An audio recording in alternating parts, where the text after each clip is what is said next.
నమస్కారం అండి. ఇయాల మనం మాట్లాడుకునే టాపిక్ వచ్చేసి, మహాభారతం ప్రకారం ఆన్‌లైన్ బెట్టింగ్స్ ఆడవచ్చా అనే టాపిక్ గురించి మనం మాట్లాడుకున్నట్టయితే, మహాభారతం ప్రకారం అంటే, మహాభారతం అనేది హిందువులకు పవిత్రమైన గ్రంథంగా చెప్పుకోవచ్చు. భగవద్గీత ఎంత ప్రాముఖ్యత ఉందో, మహాభారతం అనే గ్రంథానికి కూడా అంతే ప్రాముఖ్యత ఉంది. దీని ప్రాముఖ్యతని కొంచెం వివరణతో చెప్పినట్లయితే, చాలామంది విద్యావేత్తలు కావచ్చు, మత పెద్దలు కావచ్చు, రాజకీయ నాయకులు కావచ్చు, వీళ్ళందరూ గూడి మహాభారతం అనే గ్రంథాన్ని పిల్లలు చదువుకునే పాఠ్యాంశాలలో చేర్చాలి అని ప్రభుత్వంతో చర్చలు నడిపించారు, చర్చలు చేశారు అంటే, మహాభారతం అనే గ్రంథం ఎంత ప్రాముఖ్యత ప్రాముఖ్యత చెందింది, ప్రస్తుత సమాజ మానవాళికి అది ఎంత ఉపయోగకరంగా ఉంటుందనే విషయాన్ని మనం అర్థం చేసుకోవచ్చండి. దీనిలో మహాభారతం ప్రకారమనే ఎందుకు అనుకోవాలి అంటే, మహాభారత సంగ్రామం, మహాభారతంలో జరిగిన యుద్ధం అనేది కేవలం జూదం, జూదం కారణంగా ఏర్పడ్డ కలహమే మహాభారత యుద్ధం అండి. దీనిలో ఆన్‌లైన్ బెట్టింగ్సే కావచ్చు, కోళ్ల పందాలే కావచ్చు, విలేజ్‌ల్లో ఆడే పేకాట్లే కావచ్చు, లేపోతే గేమ్సే కావచ్చు, క్రికెట్ బెట్టింగ్సే కావచ్చు. ఇప్పుడున్న సమాజంలో అభివృద్ధి అప్డేషన్ ప్రకారంగా సైబర్ క్రైమే కావచ్చు, ఏది ఏమైనప్పటికీ వీటన్నిటిని మనం ఆన్‌లైన్ బెట్టింగ్స్ జూదం అని అనుకున్నట్లయితే, మహాభారత ప్రకారం అది ఆడకూడదండి.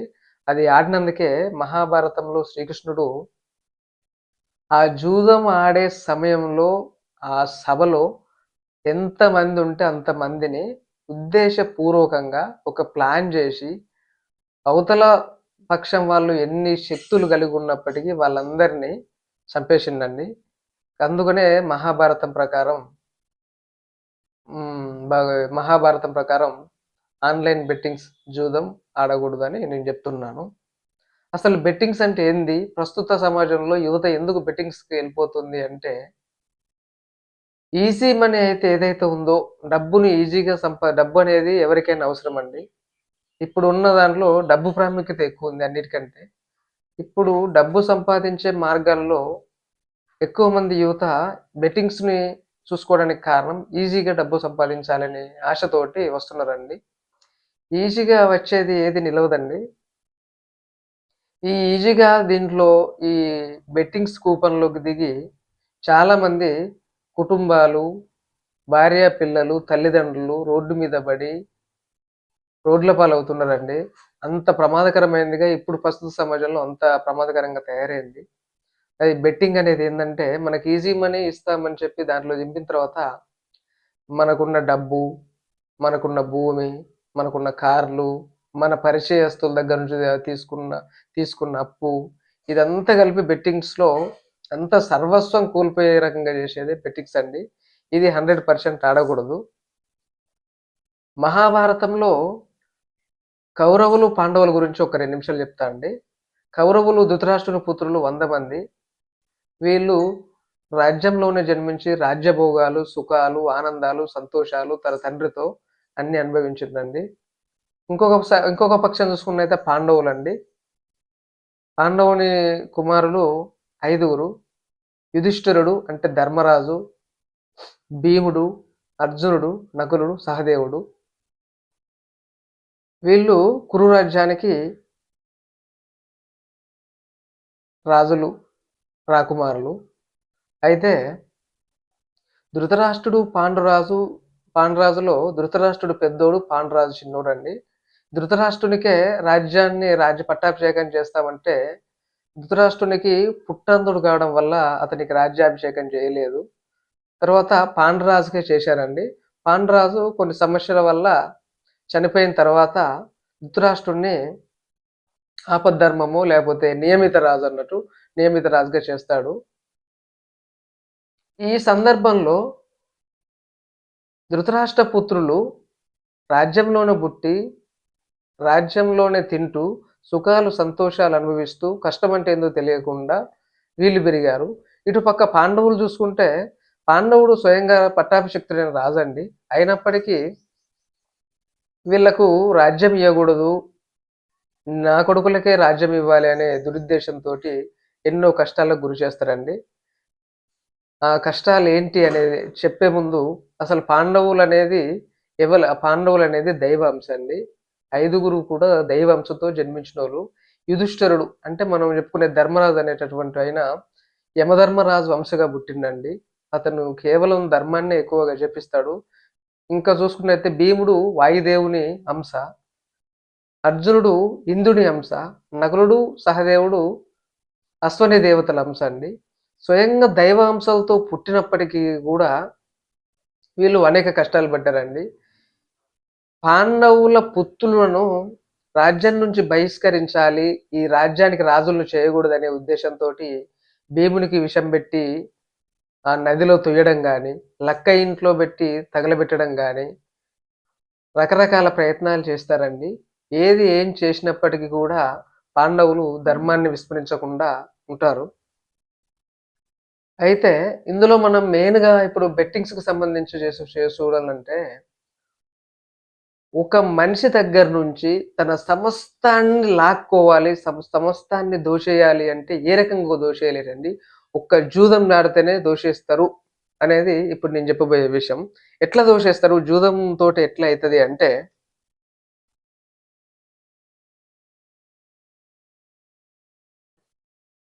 భీష్మ పితామహుడు, మహామంత్రి విదురుడు, అంగరాజు కర్ణుడు,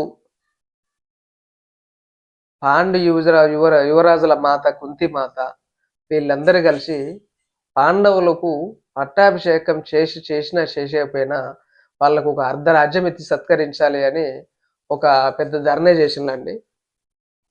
ఆ ధర్నా చేసినప్పుడు ధృతరాష్ట్రుడు పోతిమైందని అర్ధభాగమే కదా, మిగతా అర్ధభాగమే కదా, పట్టాభిషిక్తులు కూడా కాదు అన్న ఉద్దేశంతో పాండవులకు అర్ధరాజ్యం ఇవ్వడానికి ఒప్పుకున్నారండి.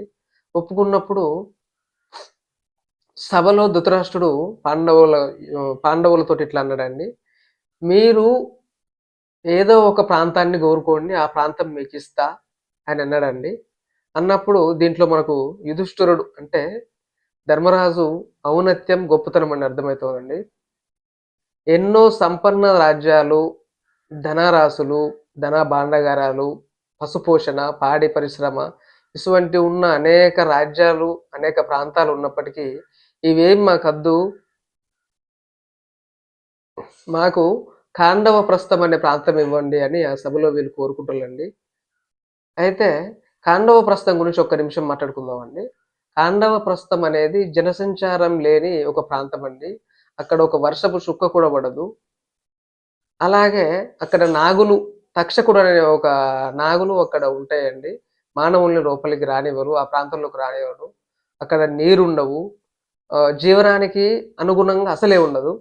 అటువంటి ప్రాంతంలోకి పాండవులు ఎళ్లి నానా కష్టాలు పడి, రకరకాల బాధలు అనుభవించి, యాగాలు చేసి, ఇతరుల రాజులతో సంధి చేసుకొని లేదా యుద్ధం చేసి, అన్ని రకాలుగా అక్కడ మయుని సహాయంతో మయసభ ఏర్పాటు చేసుకుంటారండి. మయసభ అంటే ఇప్పుడు ఉన్న ఏ టెక్నాలజీ ఉందో అంతకు 100 రెట్లు ఎక్కువతోటి అప్పుడే ఒక 100 సంవత్సరాల క్రితమే అది తయారు చేసిండ్రు మయసభ అనేది. వీటన్నిటిని ధృతరాష్ట్రుని పుత్రులు కౌరవులు చూసి వీటన్నిటిని లాక్కోవాలి, వీటన్నిటిని దోచేసుకోవాలి, వీటన్నిటిని నా వశం చేసుకోవాలనే దురుద్దేశంతోటి వీటన్నిటిని ఒకటేసారి లాగేసుకోవాలి అంటే ఏ రకంగా చేయాలి అని చూస్తే, జూదం ద్వారా మాత్రమే వీటన్నిటిని సర్వం తీసేసుకోవచ్చు, తమ వశం చేసుకోవచ్చు అని శకుని సహాయంతో జూద సభ ఏర్పాటు చేసి, జూదంలో మంచి ధర్మాత్ముల సమక్షంలో జూదం జరుగుద్దండి. మహాత్ములు భీష్ముడు, అంగరాజు కర్ణుడు, మహామంత్రి విదురుడు, ఆ రాజ్యానికి రాజు ధృతరాష్ట్రుడు వీళ్ళందరి సమక్షంలో ధర్మబద్ధంగా ఆడే జూదంలో సమస్తం కోల్పోతారండి. అంటే ఆస్తులు, భూములు, జనాలు, పశువులు, ధనరాశులు, రాజ్యం ఆఖరికి ధర్మరాజునే కోల్పోతాడండి. తర్వాత తన నలుగురు సోదరులను పెట్టి వాళ్ళు ఓడిపోతారు. తర్వాత పత్ని ద్రౌపదిని పెట్టి ద్రౌపదిని కూడా దాస్యం చేసిన తర్వాత అక్కడ ఒక అఘాయిత్యం కూడా జరిగింది. ఇట్లా దాసి అనేటామె ద్రౌపది వస్త్రాపహరణం అనే విషయం కూడా మీకు తెలిసే ఉంటుంది. ఈ సందర్భం జరిగిందండి. అంటే అంతమంది ధర్మజ్ఞులు, అంతమంది మా విదురులు, మంత్రి మండలి, ధర్మం తెలిసినోళ్ళు అందరూ ఉన్నప్పుడే జూదం ఆడినప్పుడు సమస్తం కోల్పోయి అడవులకు పోయే పరిస్థితి వచ్చిందండి. ఈ సంఘటన కొన్ని వందల సంవత్సరాల క్రితమే మనం జూదంలోకి పెట్టకూడదు, జూదంలోకి పెడితే సమస్తం కోల్పోతామని తెలిసినప్పుడు ఇప్పుడున్న యువత ముందుగా తెలుసుకోవాలండి. ఎట్టి పరిస్థితుల్లో సంపాదనకు సంబంధించిన మార్గాలలో ఆన్‌లైన్ బెట్టింగ్స్, క్రికెట్ బెట్టింగ్స్ లేకపోతే వేరే వేరే బెట్టింగ్స్ జోలికి పోవద్దండి. కోల్పోవద్దు. ఈ ఆన్‌లైన్ బెట్టింగ్స్ ఆడి ఎంతమంది ప్రాణాలు కోల్పోయారు, ఎంతమంది తమ ఇండ్లను కోల్పోయారు, భార్య పిల్లల్ని, తల్లిదండ్రులను అందరిని వదిలేసి ఎంతమంది రోడ్డు మీద పడ్డారనేది మీకు అంతా తెలిస్తే ఉంటుంది. ఇన్ని విషయాలు తెలిసినప్పటికీ కొంతమంది ఆన్‌లైన్ బెట్టింగ్స్ నుంచి బయటికి రాలేకపోతున్నారండి.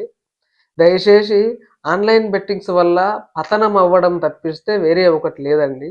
ఎందుకు లేదంటే కొన్ని వందల సంవత్సరాల క్రితమే ధర్మజ్ఞులతోటి చేసినప్పుడే నీకు సమస్తం కోల్పోయి అడవులకు పోయే పరిస్థితి వచ్చింది అంటే, ఇప్పుడు నువ్వు ఏ ధైర్యంతోటి బెట్టింగ్స్ ఆడి, ఏ ధైర్యంతోటి నువ్వు కోటీశ్వరునివో లేకపోతే లక్షాధికారివో అయ్యి నువ్వు ఫ్యామిలీని పోషిస్తావని అనుకుంటున్నావో అది నీకే అర్థం కావాలి. మిత్రమా 100 సంవత్సరాల క్రితమే మహాభారతంలో జరిగి పెద్ద యుద్ధానికి కారణమై మంచోళ్ళని భీష్మ పితామహుడిని, ద్రుపదుడిని, అంగరాజు కర్ణుడిని చాలా మందిని శ్రీకృష్ణుడు చంపాలనే ఒక పథకం ద్వారా చంపేసిండండి. అప్పుడున్న ధర్మం అట్టుండేది గానీ ఇప్పుడు ఇది కలికాలం.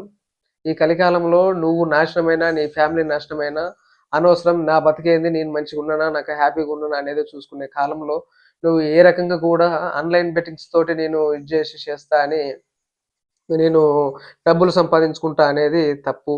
దాని ద్వారా నువ్వు పతనం అవ్వడే తప్పితే వేరేది లేదు. రెండో విషయం ఏందంటే ఈజీ మనీకి అలవాటు పడొద్దండి. ఈజీ మనీ ద్వారా కుటుంబాలు నిలబడవు. ఒకరోజు ఒక ఏ ఏ ఏ క్షణాన కూడా ఏమైద్దో తెలవదు. అట్లాంటి ఈజీ మనీకి అలవాటైపోతే. వస్తే వస్తాయి, పోతే సమక్షం కోల్పోతదండి. అదే నువ్వు కష్టపడి సంపాదించి నెలకు 5,000 వచ్చినా, నెలకు 10,000 వచ్చినా వాటితో ఏదో బతకచ్చులే గానీ ఈజీ మనీకి అలవాటు పడొద్దు. దయచేసి వీటికి అలవాటు పడొద్దండి. ఇంకో విషయం ఏందంటే ఈ మహాభారతం ప్రకారం ఆన్‌లైన్ బెట్టింగ్స్ ఆడకూడదు అని నేను ఎందుకు వీడియో చేస్తున్నానంటే, స్వయంగా మా గ్రామంలోనే ఒక పర్సన్ ఉన్నాడు. అతనికి ఎటువంటి బ్యాడ్ హ్యాబిట్స్ గానీ, ఎటువంటి ఇది గానీ లేదండి. చాలా మంచి కుటుంబం. అనారోగ్య సమస్యలు కూడా వాళ్ళకి ఏం లేదు.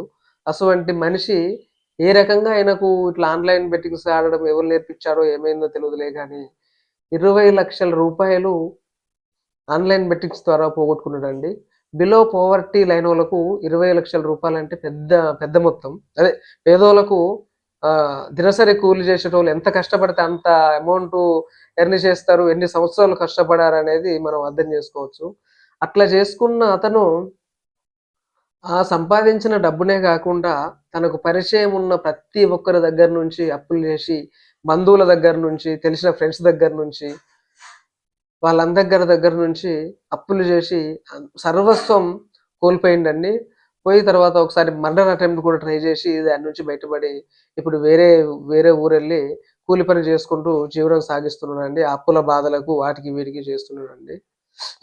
అట్లనే మా ఊరే కాకుండా చాలా ఊర్లలో ఇప్పుడు ఊరికిద్దరు సైబర్ క్రైమ్ గాని లేకపోతే ఆన్‌లైన్ మోసాల పట్ల బారిన పడి ఇది చేస్తున్నారండి. పెద్ద పెద్ద చదువుకోనోళ్ళు అనే తేడా లేకుండా అందరూ కూడా కొన్ని లక్షల కొన్ని మొత్తం మీద మోసపోతున్నారు. కాబట్టి మిత్రమా ఆన్‌లైన్ బెట్టింగ్స్ ద్వారా నేను డబ్బులు సంపాదించుకొని జీవనం గడుపుతాను అనే ఆలోచన నుంచి బయటికి రా. అవేర్‌నెస్ గురించి ప్రభుత్వం కూడా చెప్తుంది. చాలామంది యూట్యూబ్‌లలో కూడా ఇంటర్వ్యూస్ ఇస్తున్నారు. ఎట్టి పరిస్థితుల్లో నువ్వు బెట్టింగ్స్ ఆడకూడదు. బెట్టింగ్స్ ఆడితే నువ్వు నష్టపోకడమే గాకుండా నిన్ను నమ్మిన నీ కుటుంబం, నీ పెళ్ళాం, పిల్లలు, నీ తల్లిదండ్రులు వాళ్ళందరూ నాశనమయ్యే పరిస్థితి తేకు. అట్లా గాకుండా ఉండు. దాన్ని చెప్పడానికే నేను ఈ వీడియో చేశానండి. ఈ వీడియో నచ్చినట్టయితే లైక్ చేయండి, సబ్స్క్రైబ్ చేసుకోండి.